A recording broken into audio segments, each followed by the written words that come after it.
mbongo ya bato ozwaka nini ya bato okoluka mutu wana oyibaka eloko na ye zongisa eloko na ye wana mpe okokende epai ya pasteur na yo na eglize place osambelaka okopesa offrande ya restitution wana mpo nzambe alimbisa yo na mabe osalaka ozwaka dokima ya lokuta mpo okende nango poto mpo okende na Congo to mpo vanda awa ozwa esika moko na mboka moko songolo okosala nini olobi ntango nga nayaki na Congo nakosaka nakosi ete balandi nga na Uganda mpo navanda awa na Congo ndenge na na Congo basalanga nini ona Congo bapesanga musala salaire wa liboso bafuta ko ezaka combien ezaka 100 francs okende pa ya pasteur na yo oke ko confesser ma bien église au place yo sambelaka opesi comme offrande de restitution na reconnaissance ya mensonge ya mikando yo zwaka oyibaka eloko ya mutu okozongisa eloko ya batu odefaka eloko ya batu okozongisa et quand le Seigneur me parlait neto bande ko avancer tanga za kuexpliquer nga tozo kupusana toyeko koma na libulu elandi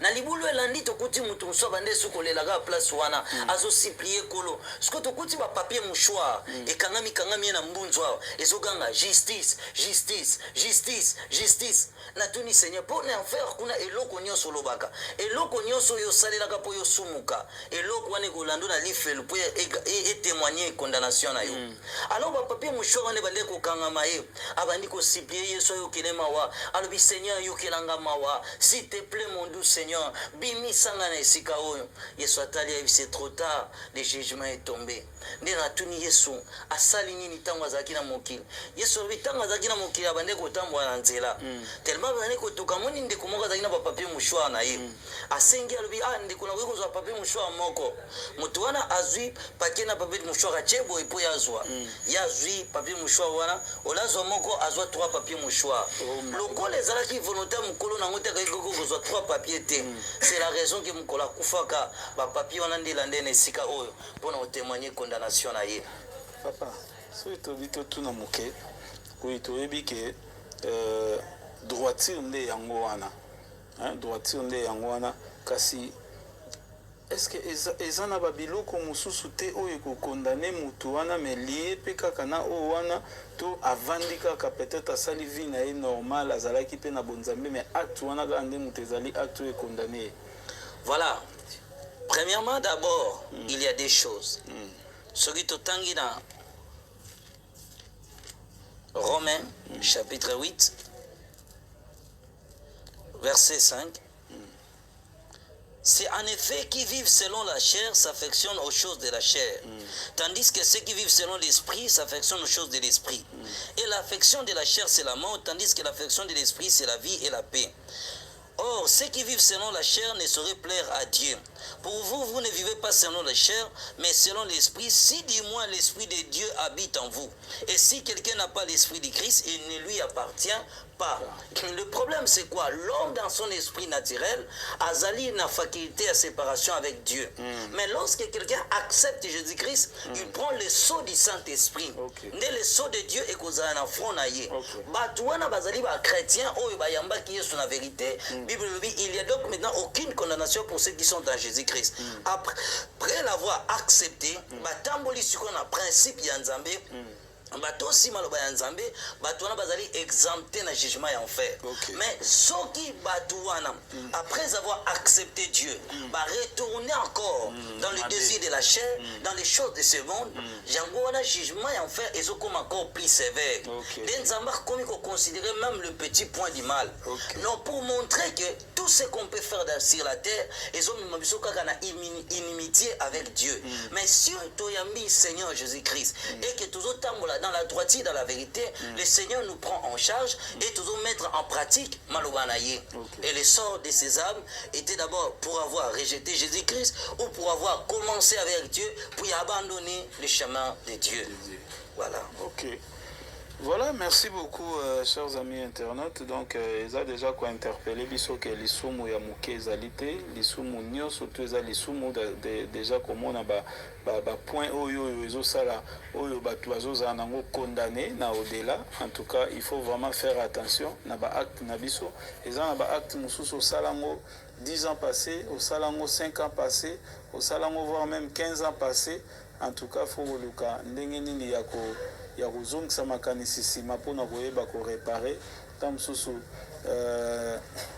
ndeko mwasi otikaka mwana quelque part, ndeko mwasi osopaka zemi, ndeko mobali owanganaka zemi, ndeko mobali okimaka makambo moko boye, ozwaka eloko moko, tomeka kokanisa ata mosusu mpe mbongo okomela poto, osokaka moto moko atikala okufa na yango, makambo ebele. Makambo ebele, je dis pas que eza kaka o wana o nyonso tu yo moko consciemment ozotala, en tout cas vraiment toluka ndenge nini ya se repentir, ndenge nini pe ya se repentir, repentance sincère avec Dieu, et puis koyeba kobongisa etamboli na yo pona lobby ezala malamu. Papa, toza vraiment encheminer vers la fin, il y a 6e partie na biso, ce que okoki koentame déjà force wana mosusu bokomaki esukaki ndenge nini, et puis voilà, nde toaki koleka ndeko na biso ya papier mouchoir. Après ye na libulu elandi ezaki na condamnation ya ndeko mosusu tokutaki bademo batiaki likolo ya libanga bande kopasule misu bazokalinga ye mpe na mafuta. Ezalaki na kikalungu mwa bazokalinga ye bazotobola ye misu ye natuni yesu asalaki nini ntango azalaki na mokili. Le Seigneur me dit ntango azalaka na mokili azalaka kotanga na classe, ntango azalaki kotanga na classe abandaka kotriche. Comme ça, avant de la classe, vous avez ça interro. Il y a des réponses, il y a des réponses, il y a des réponses à mon inga. Les réponses, il y a des condamnations dans l'au-delà. Pour être que sa diplôme, moi, on a tricherie. Et ça a fouillé l'intelligence. C'est la raison, il y a des démons qui torturer mis.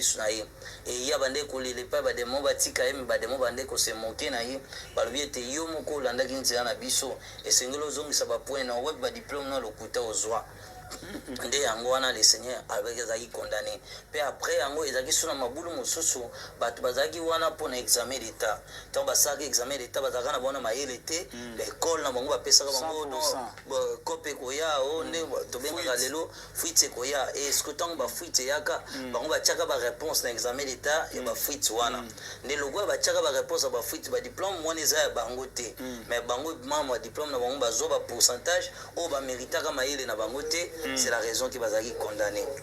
Et après, je regardais comment ces âmes étaient tourmentées. Babande kozika na kata ba fosse enflammée wana. Nge na kopusa na tukuti mwana moko mukia bande kozika. Litala moko ya Thomson ezokanga mena mutu. Azolungola ngo boye ezolinga kolongwa te. Nde litala wana ezokanga justice, justice, justice, justice.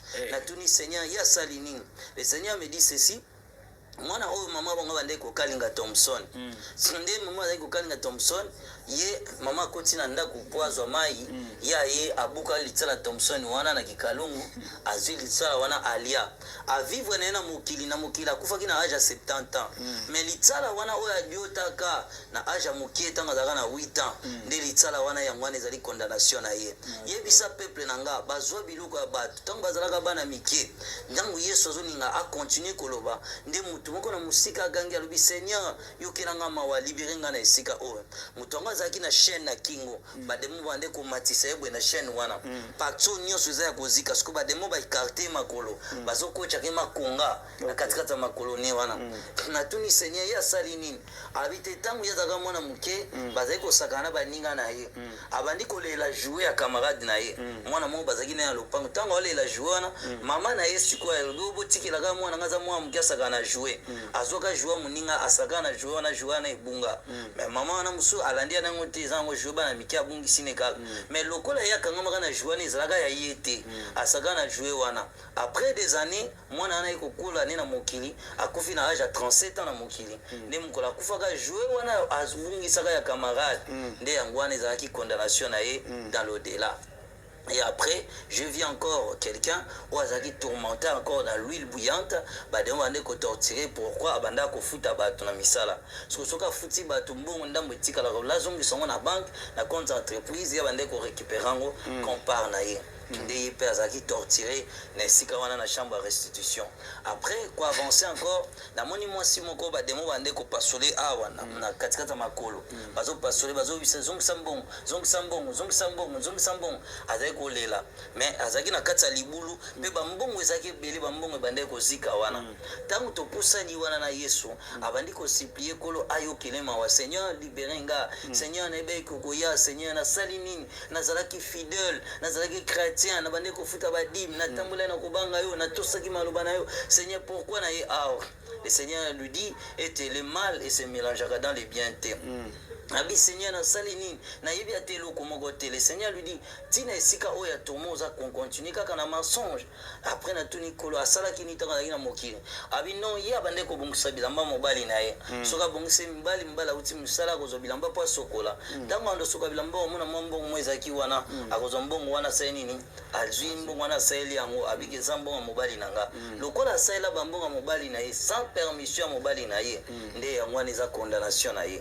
Et après ezaki susu na mutu mususu abande kozika na kati ya nzungu et na tuni Seigneur pourquoi za tourmenter na kati ya marmite pour abande kokosa pe pa ya mobali na yeke mbongo wenze eza muki mbala bakisa mbongo wenze biloko ekomi cher nzoka nde ya ndo kosenga biloko baba bakisa mbongo po ya tika la mbongo muso asala na makambo neza personnel nde lokola restituer mbongo wana te pa ya mobali na ye nde yango wana aiko se retrouver na esika oyo et le Seigneur me dira ceci sur la restitution avait dit à mon peuple de rendre oyo nyonso bazwa ya bato oyo nyonso bazwa ya bato oyo nyonso bazwa ya bato namoni ndeko moko bande kosika na kati ya kombi siko kombi wana ezopela moto azosenga babimise na kati ya kombi wana kombi wana ezoganga justice na tuni Seigneur asali nini alobi ete ya mataka kombi oyo na 2001 ntango amati na kombi wana akomi na destination akita na kombi wana afuta transport te voilà 1 Thessaloniciens.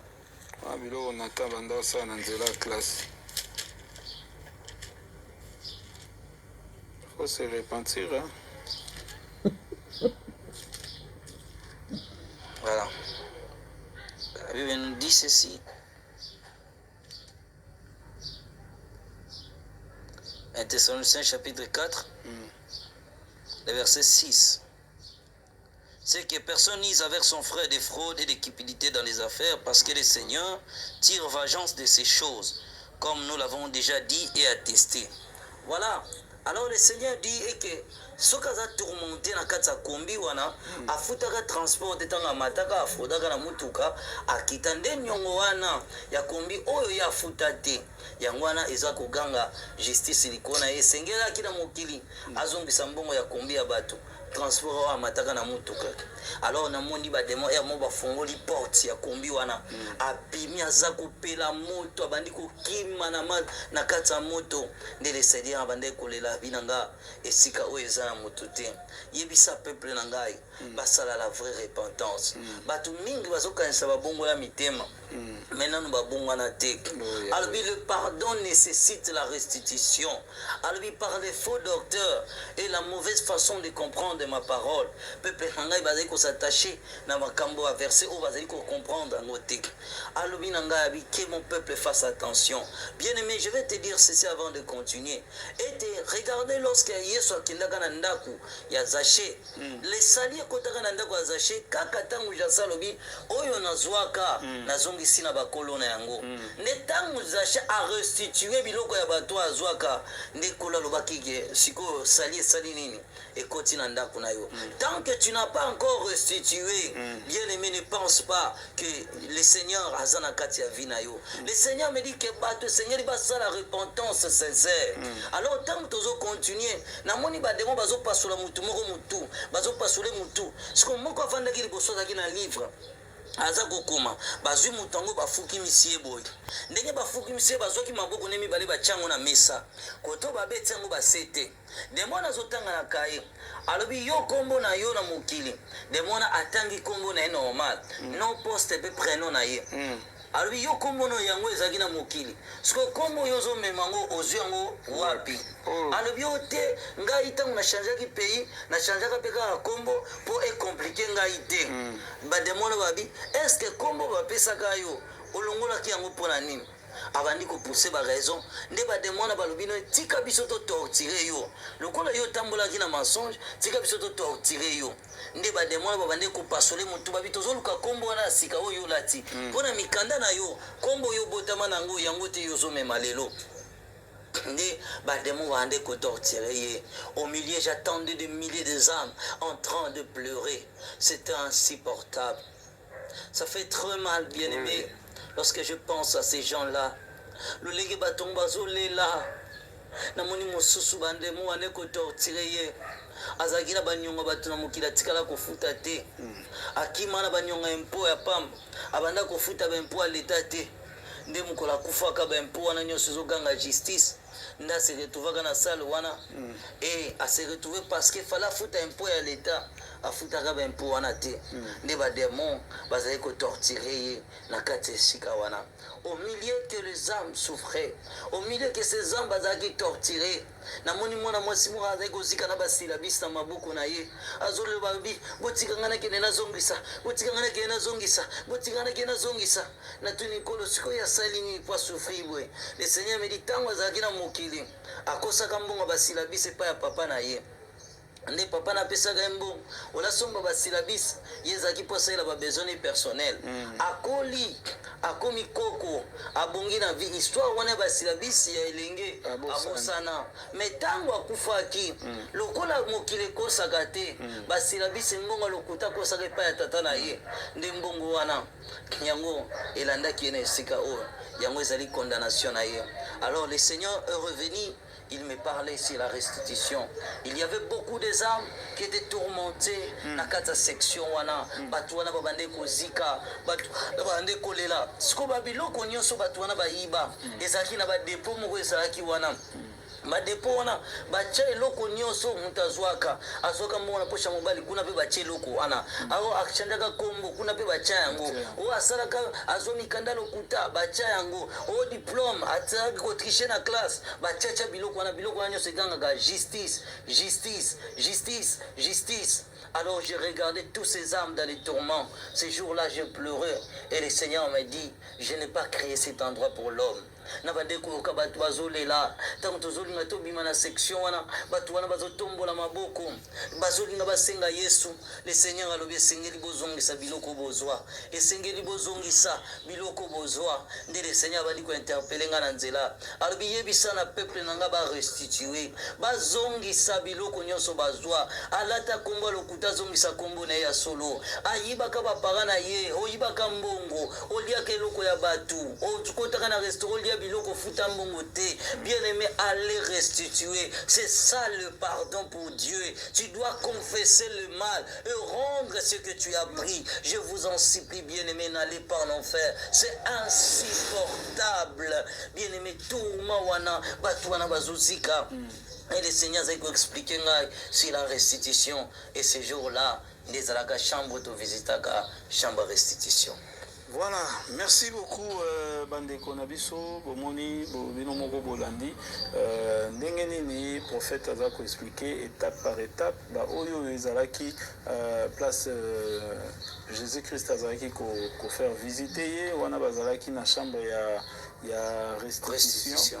Donc koyeba ko restituer ba biloko nyonso tout oyo zwaka illégalement, biloko nyonso tout oyo salaka illégalement. Je sais que tant mususu ko semble difficile lelo, mais il faut toyer bandé nini ya réparer passé na biso parce que o tozo sala lelo et ko rattraper biso na futur o peut to sala kilo biso rattraper biso lelo de même o tozo sala lelo et ko rattraper biso na futur donc sala malamu po obuka malamu donc ma muketo kokai ko solola yango wana je suis sûr que moko na moko azui par na ye à travers ce témoignage vraiment merci encore une fois prophète